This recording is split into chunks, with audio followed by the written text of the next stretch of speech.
Hi, welcome back to the channel. This video is an update on the situation in Ukraine. Now, as you may be aware, Russia have been building troops on the Ukraine border, and it looks very likely now that Russia will be invading Ukraine at some point in the very near future. And the stock markets and a lot of other markets around the world are getting very jittery about this approach. And I wanted to post this video to look at what the potential implications of Russia making this invasion are, because it's not just contained to Russia and Ukraine. This could have massive implications for the global economy. So I wanted to go through exactly what it is that Russia are upset about, why the markets are nervous right now, what the position is with regards to China, because China and Russia have a really strong bond, and neither of them are in NATO, and this whole issue is all around the potential of Ukraine joining NATO, and Russia is getting very upset that NATO is expanding the number of countries, and China is also on the same page as Russia with regards to that perspective.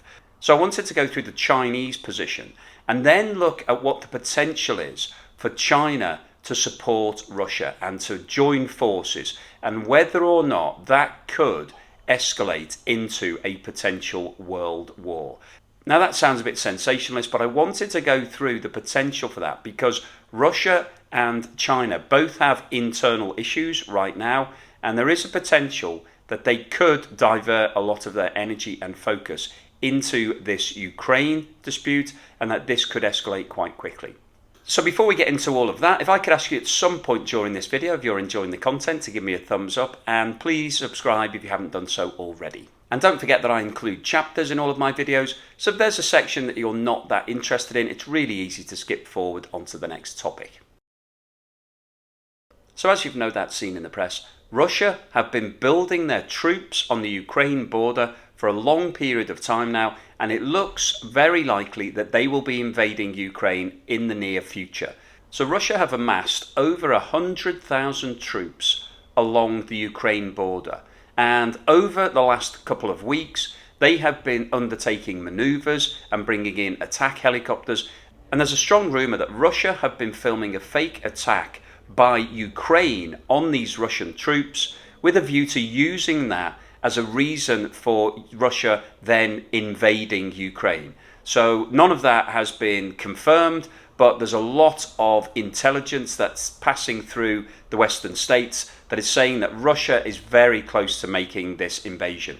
And we've seen some reaction from a lot of the foreign embassies. We saw the US advising all US citizens to leave Ukraine, and they've evacuated their embassy. The UK have done the same, as have Canada, Germany, Sweden, Kuwait, Australia, New Zealand, Saudi Arabia, and Jordan. So everybody's expecting this conflict to start soon. But the big question is, will it have any impact on the global economy? And does anybody care outside of Russia and Ukraine?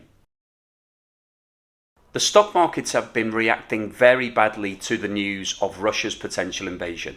And there are a number of reasons for that. At times of war, money moves out of stock markets and into safe havens. So that money will look to go to gold and treasury deposits because they're seen as being immune from any major geopolitical issues. So we've seen the stock markets fluctuating quite rapidly over the last few weeks. We've seen some really big dips, particularly in the tech stocks. So anything where there's a lot of future growth built into that business, they are more sensitive to these movements, because if there is some sort of conflict that then escalates and causes other countries to become involved, then that could have a dampening effect on global growth. And when you see reduction in global growth, any speculative stocks that rely upon big hockey stick upturns in revenue are always going to be the first to fall. So that's the general reaction when there's conflict. But there's also some specific reaction because Russia and Ukraine are exporters. So Russia exports a lot of energy. It's one of the biggest suppliers of oil and natural gas and coal. And Europe is highly dependent on all of those exports. So if we see some form of conflict between Russia and the Ukraine, and the Western world is on the side of Ukraine, then that will mean that there'll be some form of sanctions applied against Russia. So they may ban exports, or they may look to reduce the amount of Russian goods being taken in by other countries. And that will have a big impact, because if you're dependent on imports from Russia and the sanctions say that you can no longer have those imports, then that's going to hurt your production, because those raw materials won't be coming through, and therefore it could have a knock-on impact to your economy. So the global markets take all of these things into account. It looks into what the potential domino effect could be from sanctions against either Russia or Ukraine. The markets also factor in the potential impact on the global trade, because at times of conflict and war, global trade will reduce. So the markets are very, very nervous about anything that could potentially spill over into having an economic impact. And companies that have specific exposure to Russia and Ukraine and any countries that are supporting any of those nations will also be downgraded rapidly. So we've seen this already, and it's likely to continue. And if the conflict does start, then we will see a big fall in a lot of share prices all across the world. One of the major concerns about a conflict is that Russia is one of the largest exporters of oil, of natural gas and coal. And a lot of countries around the world are dependent on those fuel supplies for powering their power stations and industry. So if a conflict starts and it's decided that sanctions have to be imposed against Russia, then those sanctions will prevent the export of all of that energy to a variety of countries. And we've talked about it before, but natural gas is an area where Russia is absolutely dominant in Europe. It has a number of pipelines that it feeds directly to a variety of countries. So Turkey is dependent on natural gas from Russia, so is Germany, and so is Italy. But a variety of other countries are also dependent on that flow of gas. So if a sanction is applied against the supply of Russian natural gas, then that is going to hurt all of those countries, because they need that fuel to power their power stations and also to feed it to their domestic customers. So that will mean that we'll see a reduction in power and potentially have issues with regards to productivity and companies. So there's a really big knock-on impact if Russia do invade Ukraine and any sanctions are applied against its exports, because everybody's dependent upon it. We can't just switch off Russian gas and Russian oil and carry on at the same level of productivity as we are just now. And of course, the flip side of this is that Russia can use their dominant position to leverage their negotiations with regards to what's happening in Ukraine. So they know that Germany and Italy and Turkey are highly dependent upon their fuel, and therefore if they switch off the pipeline, so even if there are no sanctions imposed by the US, if Russia decides to stop supplying all of that gas, that would have a disastrous impact on all of those countries. So Russia has got a very strong hand here, and it's going to use its position to try to leverage the best possible outcome that it's looking for. Now, the relationship between China and Russia is really important here, because China and Russia have built up a very strong trading relationship over the last 10 years and have now got more than $100 billion worth of trade between the two nations each year. China takes a lot of oil and liquefied natural gas from Russia, so it's using a lot of Russia's energy. And because both of the nations are outside of NATO, they have an affinity. And in a recent meeting between President Putin of Russia and President Jinping of China, they came out and said that they were against NATO growing any further. And China gave a lot of positive messages to Russia that they are behind them in their conflict with Ukraine. Now, they didn't go as far as to say that they supported war, but they did come out and criticize Washington's impact on stability and peace, and also criticise the Australian, US, UK alliance. So there's a very strong relationship between China and Russia right now, and historically both of them are anti-USA, and there is a potential here that China could use this opportunity to support Russia and start to flex its muscles.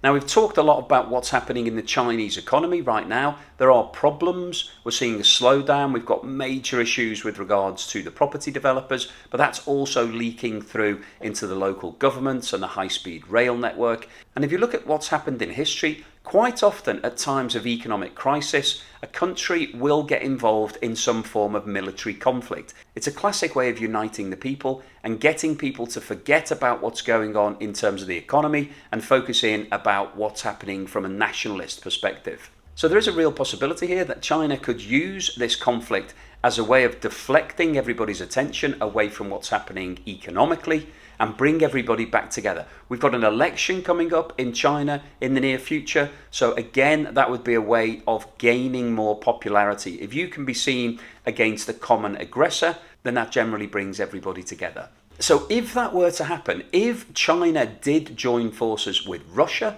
and stood against the rest of the Western world, then it would be really interesting to see what would happen, because obviously we've got all of the nations in NATO who are supporting the Ukraine, who want to join NATO, and we could see two of the biggest military powers join together against that NATO alliance. Now, one interesting question here with regards to what we've been talking about a lot on this channel is what Turkey's perspective would be. President Erdogan at the moment is trying to be a peace negotiator. So he's not taking sides. He's saying that he doesn't favour NATO and he doesn't favour Russia. He wants there to be an equal outcome. But as we know, Turkey is very dependent on Russian gas. If Russia was to switch off its pipelines on a permanent basis, it would put Turkey into a dire position because they use that gas to produce electricity, which is needed by all of the companies in Turkey to make the exports. So the economy of Turkey is highly dependent on Russian supplies. Now, that doesn't mean that Turkey will automatically join Russia and China in the event that there's a big military conflict, but it would be really interesting to see which way it would land, because Turkey would have to face the real prospect, if they go against Russia, of having their natural gas cut off, which is going to cause real hardship within the country. So what's the summary and conclusion today? Well, I think the summary here is that this conflict between Ukraine and Russia has much wider implications. It's not just a small conflict in Eastern Europe that doesn't have any impact on the rest of the world. This is something that firstly will have a direct economic impact, because Russia is a big exporter. It provides a lot of energy to Europe and the rest of the world, but it also supplies other goods and raw materials. Ukraine supplies some. It supplies corn and vegetable oils to Europe, so there would be a minor impact from the Ukraine's perspective. The Russian impact is much bigger. But the bigger issue here is whether or not this escalates into a bigger conflict. If more countries get drawn in, and if more countries start to back Ukraine, then that could put Russia into a very difficult situation. And if they then are supported by China, then we could be looking at a real potential of having a global conflict. We could see this escalate from just a small matter between Russia and its neighbour into something that could be all around the world. It could easily draw in America and China, and then we would be into a potential world war conflict. Now, that's a long way from where we are today, but it is a risk, and that's why the global markets are so jittery, because they know that what can start off as a very minor dispute can actually escalate quite quickly and have a massive impact on the way the world trades for not just a few weeks, but this could roll on for a number of months and even years, because if sanctions are applied against Russia and China, then there may be retaliation from Russia and China from a sanctions and supplies point of view, and that could then hurt other economies in the long term.